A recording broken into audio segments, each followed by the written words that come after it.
Hi! So it's winter and I was feeling sorry for the little birds outside, the wild birds. We've got permafrost in the ground at the moment, and so there's very little chance of them getting bugs out of the soil. And yesterday it was starting to snow and I thought, oh, no, this is not on. We've got to do something about it. So I decided to make some bird puddings. So what are bird puddings, I hear you ask? It's a solid block of food that you can make yourself. You mix up seeds and beef dripping. I put in rolled oats and a little bit of sugar. Now this attracts a variety of birds and it gives them a good solid feed to keep them warm over the winter months.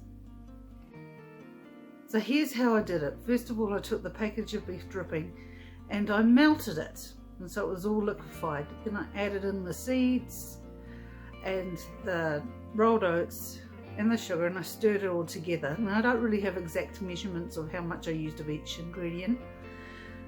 And nobody be a hater because you don't agree with any of the ingredients. It actually works and it's pretty good and the birds love it.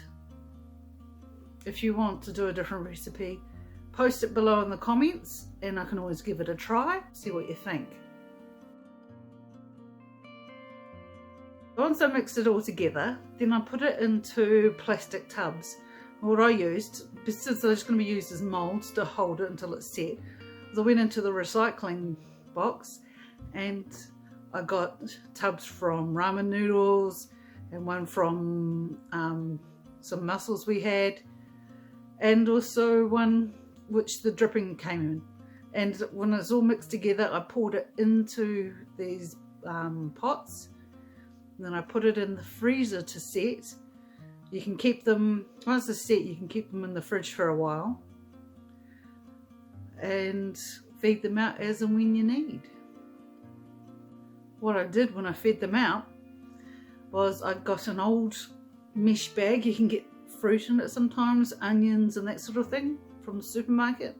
What I did was I used this old bag, but one end had been torn off, and I threaded some yarn that I had lying around through the mesh of the bag to make like a drawstring, and I put the food block into the bag, and then I pulled the string tight and hung it in the tree where I usually have my bird feeders. And now we wait for the birds to discover something delicious in the bag and eat their goodies.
Awesome. I'm so pleased the birds love it. And you can see that they're eating it and they're all having a great old time swinging on there, and there's enough to share for everyone. Then when this one runs out, I'll just pop another one in the bag. No, that's not your food. That's not your food. See you next time.